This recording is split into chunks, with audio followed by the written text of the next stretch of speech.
It's now time for Talkin' Boxing with Billy C. It began as a podcast, went live on the net, and transformed into a full-blown empire. It's the only daily boxing talk show on the planet, hosted by the only guy with the balls to do it. Many have stepped into the ring. Many have tried to take the belt. And one by one, they've fallen. Another victim of the undisputed heavyweight champion of Boxing Talk Radio. Talkin' Boxing with Billy C is on now. My style is impetuous, my defense is impregnable, and I'm just ferocious. I want your heart.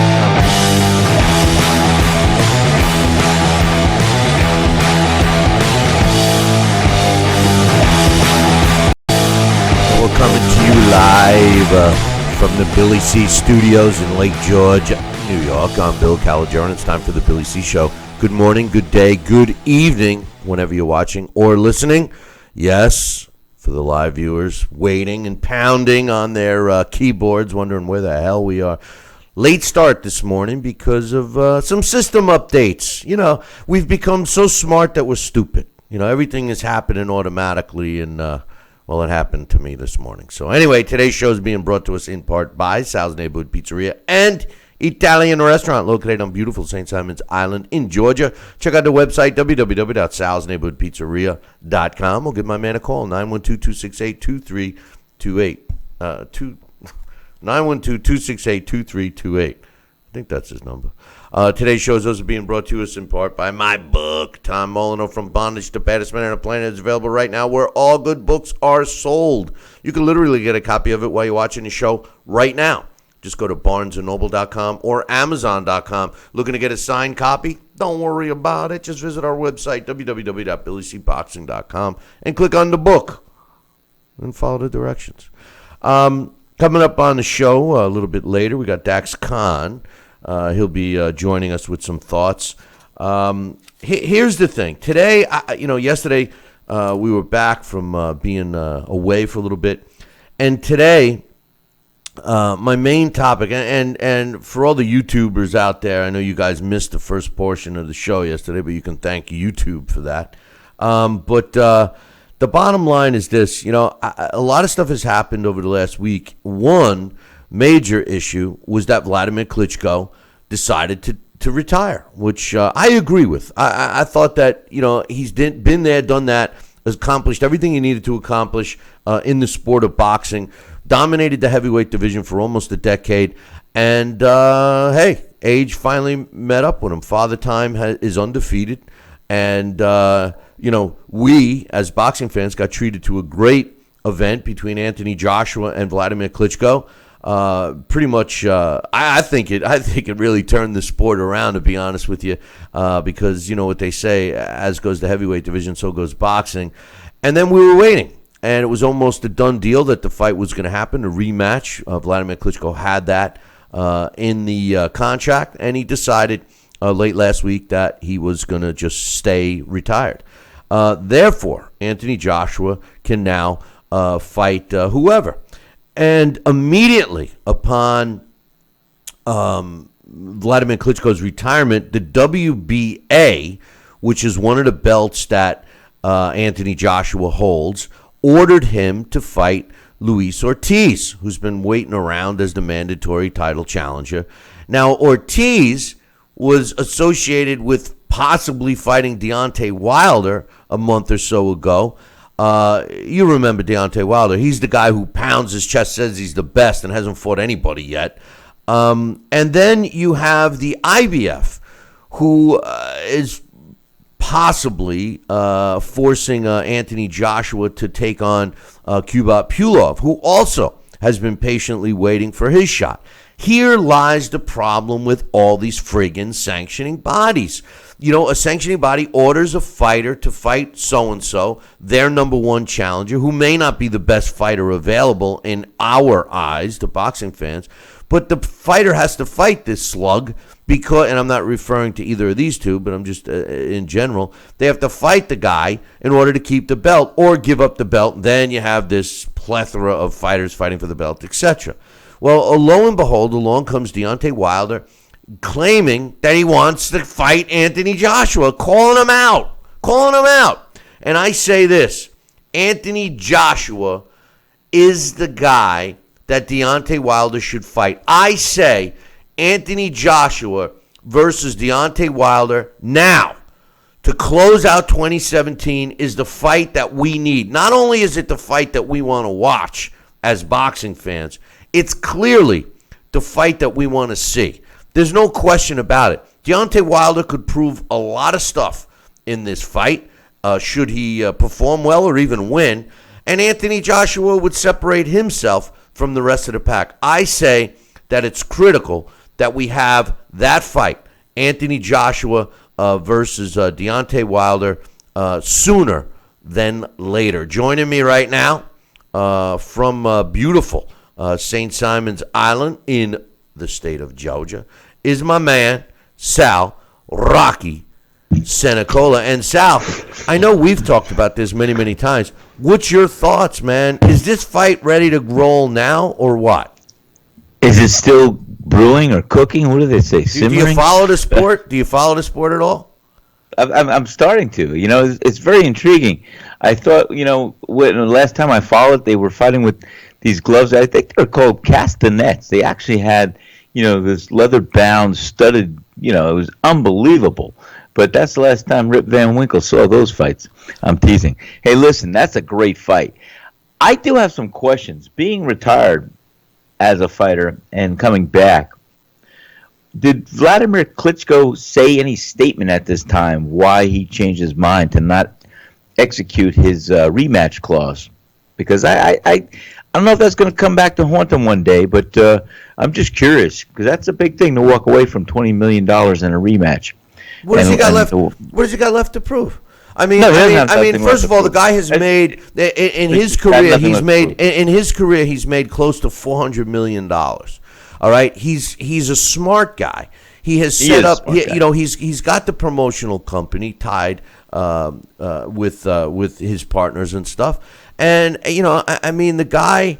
He's not stupid. He hasn't done the stupid stuff. We don't see him buying $20,000 pairs of sneakers and gambling $1 million here or there. We don't see him doing that stupid, ignorant stuff with his money. He comes from a different culture. He is an accomplished guy, and I was looking forward to the rematch. And the bottom line is, if he thinks it's time to hang him up, by all means. I mean, he has climbed to the mountains, been there, and he's done that. So he's got nothing really else to prove. Exactly. And I agree with him. I'm just wondering if he had any statements. Well, his statement was he's going to decide to stay with his gorgeous wife and his new kid. There you go. Listen, that's an incentive when you make so much money and you have that much money, how much more do you need? The problem with these athletes, when they get to that level, you and I may look at $1,000 as a lot of money, and they're cashing checks for $1 million, and just the way we say, well, 1,000's not enough, we need more. Well, that's what happens with the mentality of people that are not that I know this firsthand, but I'm assuming, people that make $1 million look at the same way. Well, I need another $1 million. We're never satisfied as human beings. Maybe Klitschko is smarter than the rest and says, hey, how much more money do I need? I know for one thing for sure, Sal, if you gave me a check for $1 million right now, a good check, I don't know. I'm confident that I could live the rest of my life without worrying. I would not change anything, and I would live the rest of my life enjoying life. And maybe that's what Vladimir Klitschko decided. Because if you remember, Sal, as soon as the fight was over, all you guys wanted to see the rematch, and I said, why? What's the point? Anthony Joshua. It wasn't. If this fight ended on a controversial note, where the decision was we all scratched our heads and said, what are you talking about? But it didn't. It ended as a knockout. It case closed. There's no controversy there. And I agree with Vladimir Klitschko in this particular case. Now, as we move forward, Deontay Wilder, who's been pounding his chest, Sal, we talk about this all the time. He pounds his chest like, he's the best. Nobody wants to fight him. Everybody's afraid of him. And the truth of the matter is, when you dissect his resume, the only name that you could give him credit for, really, well, I do give him credit for Artur Spitska.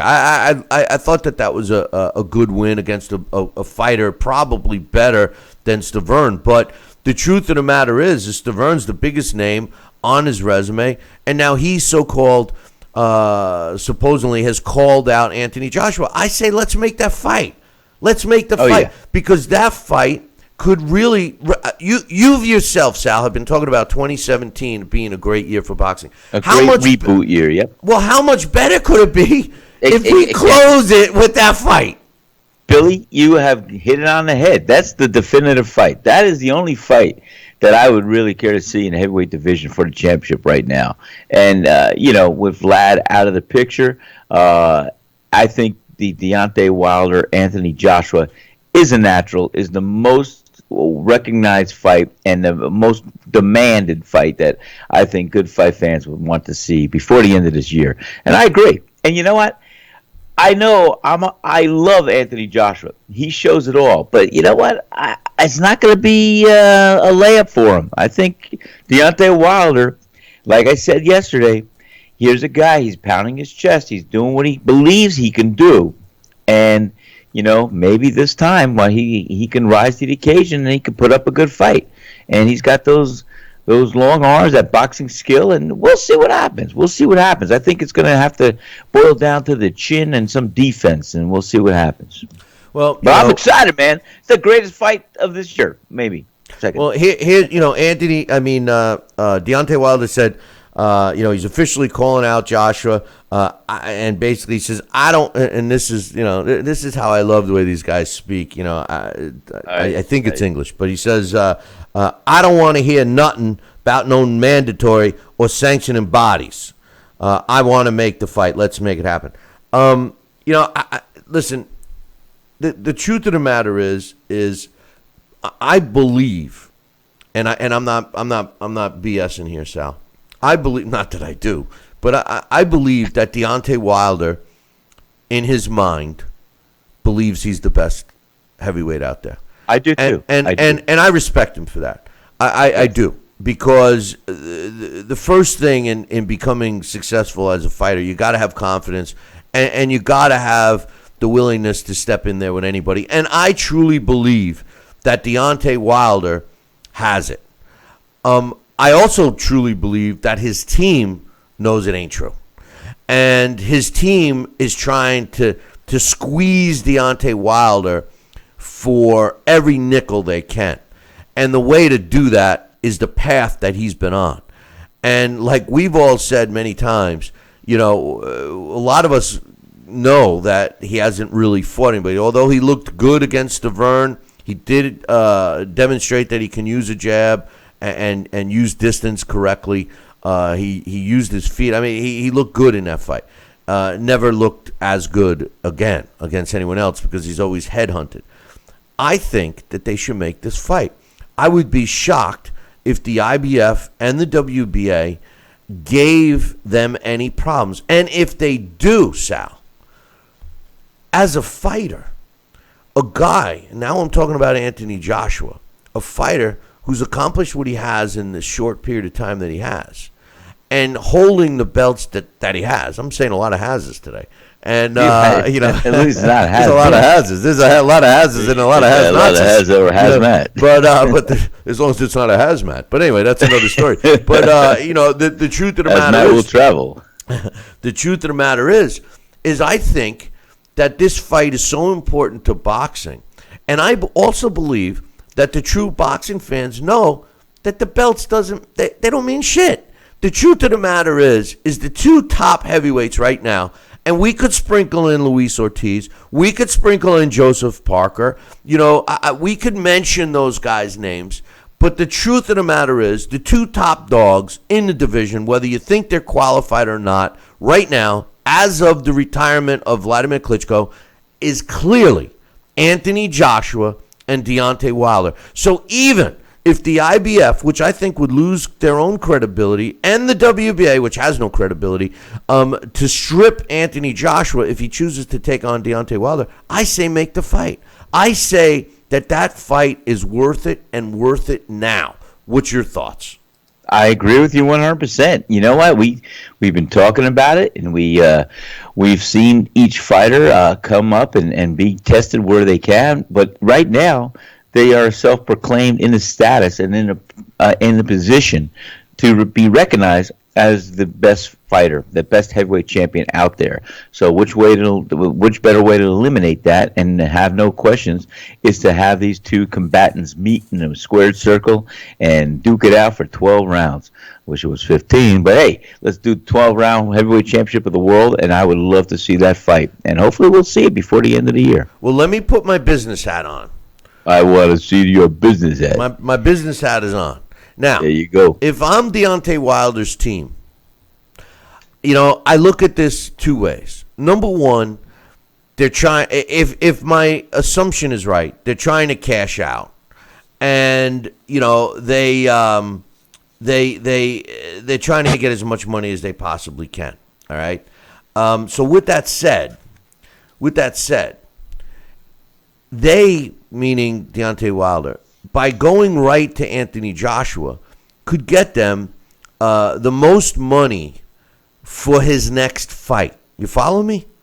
Well, I do, and it's very careful what you're saying. Okay, wait. I just want you to understand. So yes. If he chooses if Deontay Wilder's team says, okay, we'll fight Anthony Joshua, and assuming they come in realistically with a price tag, and the fight is made, and presumably it would be made in England because that's where I would have it. I mean, they could fill a 90,000, just like Klitschko. I'm sure they could fill a 90,000 seat arena, have it on pay-per-view here, et cetera, et cetera, et cetera. There's a lot of money to be made for both fighters. Now, with that said, Sal, the guy in the driver's seat at this stage is Anthony Joshua. Okay, however, Deontay Wilder's team could look at it in another way. They could say, well, listen, we could fight Luis Ortiz. Luis Ortiz has been out of the ring. He's older. A lot of people think he's slow. I personally think Luis Ortiz is an extremely dangerous opponent for either one of these guys, Deontay Wilder or Anthony Joshua. But let's just follow the bouncing boxing glove here. If Team Wilder says, okay, it's time for Wilder to put up or shut up, if they took the Ortiz fight first, they are not going to make the money that they could make by going directly to Anthony Joshua. But assuming they could squeak out a victory, Sal, then who's in the driver's seat? Now Deontay Wilder could really conceivably say, wait a minute, I'm the real guy. I beat Luis Ortiz. I'm the WBC champion. You come over here to the States and fight me in Vegas or wherever. Alabama for that matter. Not that I could never see that happen. No disrespect to Alabama, but come on, Easy, I'm a Crimson Tide fan, but still, But the truth of the matter is from a business point, it's a tough decision. Because, Anthony Joshua, if they're thinking cash out, that's the fight.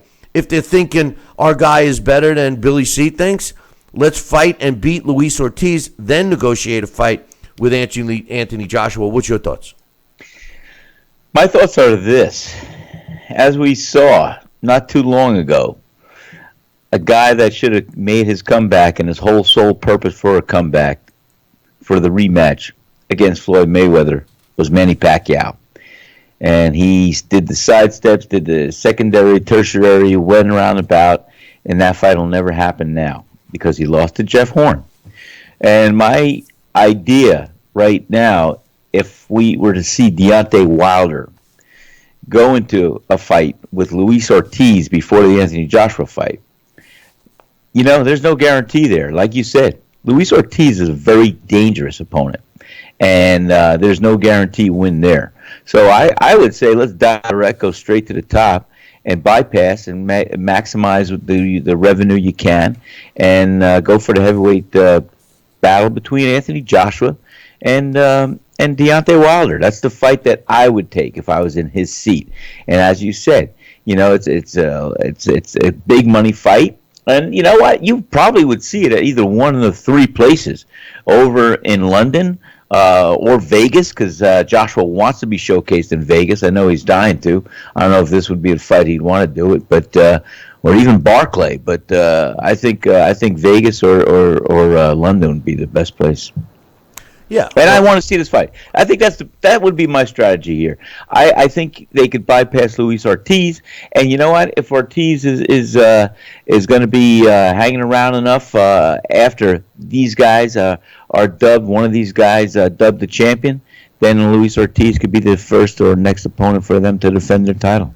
Well, you got, and then with all due respect, Hubert Pulov has he's in the mix. He's in the mix. Luis Ortiz in the mix. I mean, these guys, and now you have that there was an IBF eliminator. Look, the trick here, if everybody knows I'm not a Floyd Mayweather fan, all right, but if you follow the success, and I'm not saying the same success because I'm the first one to say that there's only one Floyd, and all these fighters that are trying to copycat Floyd's path to where he is today in terms of financial situation. Obviously not the IRS part, but the rest of it. His plan worked for him. But if you take a piece of that out and you say to yourself, okay, where can I make the most money for the least amount of work/risk? And although both of those fights, and I say both for Deontay Wilder, Anthony Joshua, Luis Ortiz, one is a quick, big money maker. He clearly can make more money against Anthony Joshua in his next fight out.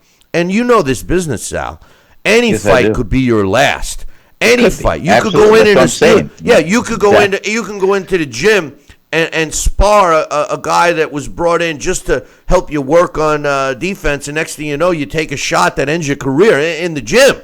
You don't even get paid. Or you tear a rotator cuff like I did. Right. And you're back a year or two, or you're retired. That's right. It. I mean, it's the nature of the beast.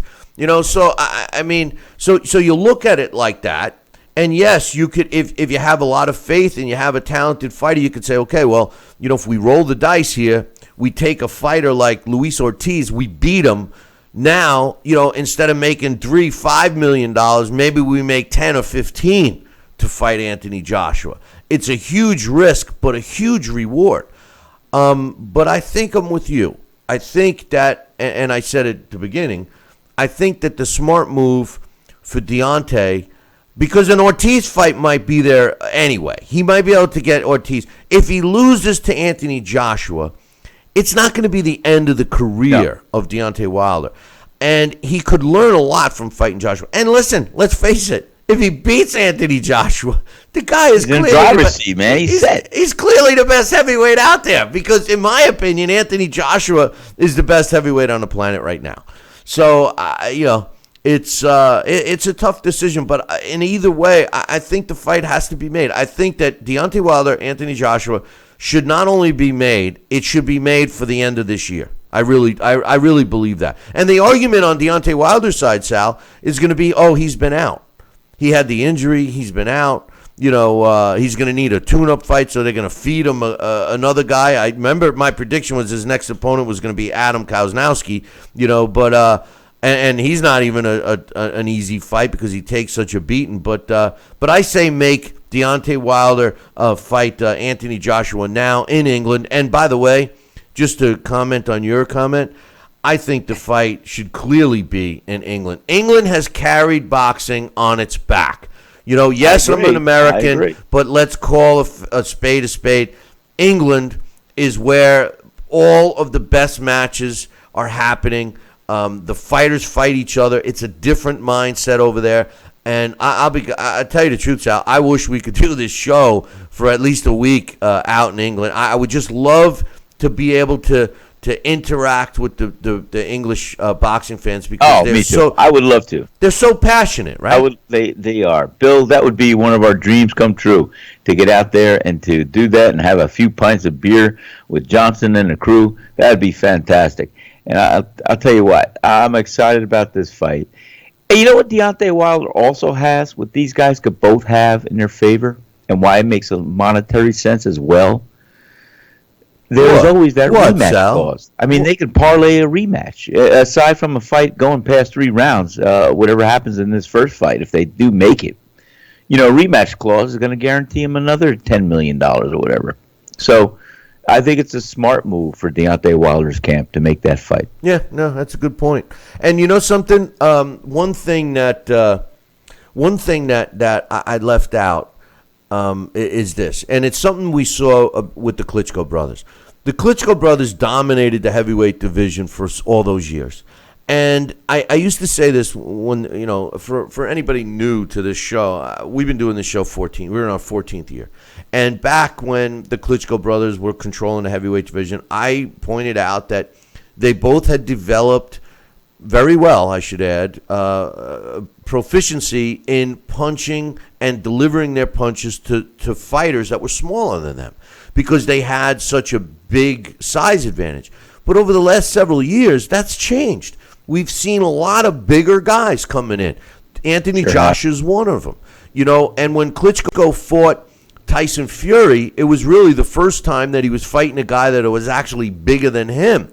And it kind of changed them. And, now all of a sudden they got to fight the way you're supposed to fight. Deliver punches the way you're supposed to deliver punches, assuming that the guy you're fighting, unless you're a Charlo brother, is around the same size as you. So I think that's going to be an issue that Deontay Wilder has never experienced yet. Sal, now Anthony Joshua has because he fought Klitschko, but Deontay Wilder has never fought a guy the same size as him. And, he's seemingly bigger, maybe not girth and weight, but arm reach and height. So that's going to be an obstacle for him right out of the gate. And it would be interesting to see how he deals with that. I agree with you 100%. And let me ask you, how big was Washington when he fought him? Washington, I think, is 6'4" or 6'5". Just a little. He's just a little not guy. Just short of him. But I'll tell you what, Bill, that's so big because, like I said, my whole career, amateur-wise and everything else, I was used to fighting. I remember when I fought Sean Doyle with the United States boxing team. Sean Doyle was a European Dublin champ, and this was my first international boxing bout. And Sean Doyle was about 6'2", and I was happy when I saw how tall he was because I was always fighting taller, thinner guys. And it was just my style was so tailored to work inside, to get those slip inside and bang the body. And when I would fight, after learning how to fight tall guys, the first time I fought a shorter guy, it was like, well, wait a minute, this is a little different. And you know what? So I know what you're saying, and it makes a lot of sense. And I'll tell you what, when they're on the same level, same plateau, height and reach and all that, it's going to be interesting to see how both these fighters duke it out. Yeah, and the other thing too, Sal, is that, especially for guys like you and I mean, that's why I was saying and kidding, oh, what? Washington? Yeah, he's only 6'4". He's a little guy. He's a monster compared to us. But could you imagine being a guy like Anthony Joshua or Deontay Wilder who, stands 6'7", or even Tyson Fury who's taller than that, 6'8", and you got these guys that are walking around, and there's not many opposition, there's not many opponents that are the same size, So when the Klitschko brothers, if you go back and watch the tapes, you'll see that the Klitschko brothers learned how to punch downward. Their power, it took them a while to learn how to punch down in order to deliver those punches. Then all of a sudden, they're fighting guys the same size, and they had a reboot, so to speak. And, when you're 40 years old, and maybe that was some of the issues. I mean, listen, Klitschko put on a great performance against Anthony Joshua. I think that Father Time beat Klitschko, and Father Time helped Anthony Joshua. And what I mean by that is because Anthony Joshua was so young, he was able to recover from what I thought was the end of the fight in whatever that was, the fourth or fifth round, whatever that was. Good. And how he came back from that, only youth can do that. You know what I mean? An aging fighter's not. But anyway, hey, listen, Sal, let's take a short break. And when we come back, we're going to have Dax Khan join us, and he's got some thoughts on today's topic as well. Now, for everybody out there, yes, we have some emails to read. However, because of the update that took place earlier, We will read. I have one I'm going to definitely get to, and then the rest of them I will read tomorrow. So if you sent in an email that we don't get to today, we will get to it either tomorrow or the next day. I promise. So anyway, hey, listen, we're going to take a short break, and when we come back, we're going to have Dax Khan on. So don't go anywhere. We'll be back in 2. Billy C will be right back.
Check out BillyCBoxing.com now, or feel the wrath of the mighty mustache.